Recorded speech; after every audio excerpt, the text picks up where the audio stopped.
Hey everybody, it's Blue Blade Studios and welcome to episode 13 of Blue Blade's Christmas Cinema. Now, I've got glasses on because these next couple of episodes are going to be a bunch of R-rated Christmas films, so I think these will fit just fine. If you don't like them, I don't give a damn. Anyways, let's get on with the review, and I'll talk normally throughout it. But for this episode, we're going to look at 2005's Santa's Slay.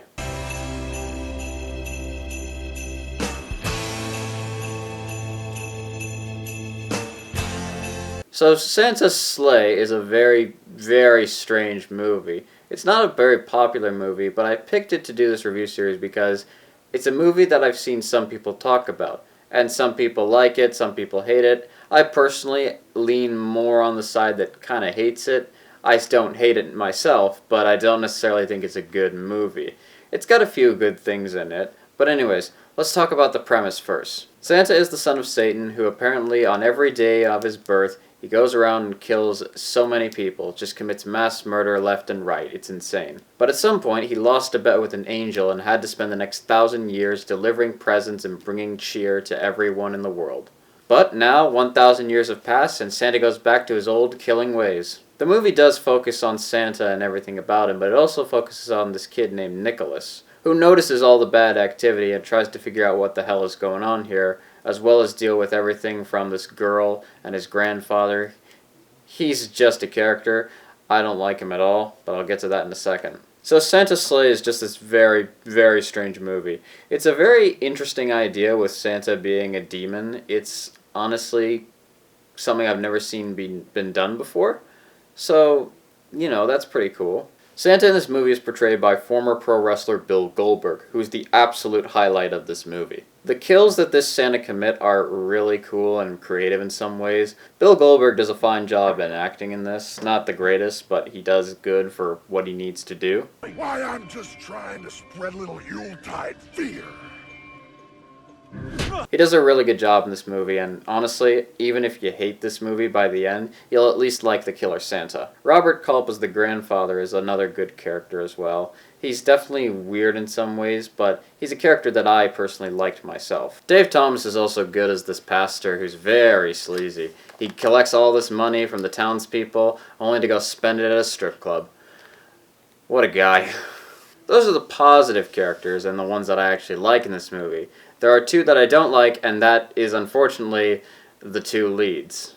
They are very whiny and annoying, and I honestly don't remember their names because I honestly don't want to remember their names. They always got to say something snarky. Their dialogue is just really bad. I honestly don't like them at all. They really just kind of taint the whole movie, and that's very unfortunate because as I say, there's a lot of good things in this movie. And when I say there's a lot of good things in this movie, I only mean like really a few good scenes. Like the scene where Santa runs this old lady off the road is pretty funny. Move, bitch! Get out of the way!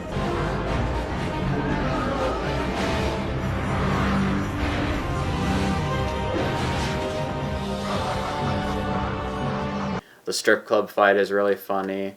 Just anything involving Goldberg Santa is just the best part of this movie. Although I'd have to say probably the best part of the movie is the opening scene, which is just hilarious and violent and absolutely amazing in every way. It also features a lot of cameos from some big name celebrities, including, of all people, James Caan, who is actually uncredited in this role. I can see why he wanted to be uncredited. One other scene that I really like in this movie is the whole stop motion bit that explains Santa's origins. The director of the movie said that he grew up watching the old Rankin Bass specials, and you definitely do see the influence in this. So there's lots of cool facts about this film, but I'd have to say that my absolute favorite is everything involving the Hell Deer. So when they were first making this and they were thinking about the reindeer, they actually wanted to do animatronic reindeers, but I believe they didn't have the budget for it. There's concept art of it somewhere, but I don't know where. Anyways, so instead of doing that, they decided to go with a concept of a hell deer, which was actually just a big buffalo, and they dyed its fur white, which is honestly pretty cool looking. Despite the fact that this was a massive animal that could literally charge and destroy anything in its way, the animal was actually really scared of Bill Goldberg. And when they did the flying scenes, they were in a room with a big blue screen behind it, and they built this harness that held up the sleigh and the buffalo. According to another video, they could only keep the buffalo in the air for about 30 seconds before they had to let him down. And that definitely had to be a issue for production. After all, I mean, a scene that could easily been done like with one take and only take around 3 minutes. They had to keep lowering him down every time, every 30 seconds. I can't imagine that scene took a short amount of time to film. So, Santa's Sleigh, in my opinion, is not the best Christmas movie. I don't even really think it's a good Christmas movie. After all, I don't like the lead characters, the story's kinda weird, the premise is interesting, but it's also kinda dumb at the same point. I don't think it's the worst film. Honestly, there's way worse Christmas slasher films. It's definitely more on the comedic and fun side rather than the gory horror side. It's not like Black Christmas, which is meant to be creepy. This one's just very fun. Bill Goldberg's Santa is once again the best part of this movie, but the leads kind of suck. And the premise is kind of weird. It's interesting, but honestly, some people might be a little turned off to the idea that Santa is, well, a demon. When it comes to all the films I'm reviewing for this series, it's definitely on the lower end.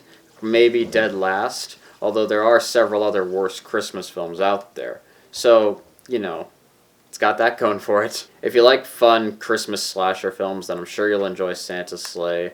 But overall, I would definitely say check it out once, and don't ever watch it again if you don't like it. And yeah, that was episode 13 of Blue Blades Christmas Cinema. Hope you enjoyed it. If you want, go check out the others for this, and that's the second to last Christmas horror film we're going to be talking about. The next one won't happen until several episodes later, and it's honestly my favorite Christmas horror film. But until then, we're going to do a comedy for the next episode. So with that being said, this is Blue Blade Studios, signing off. Who's next?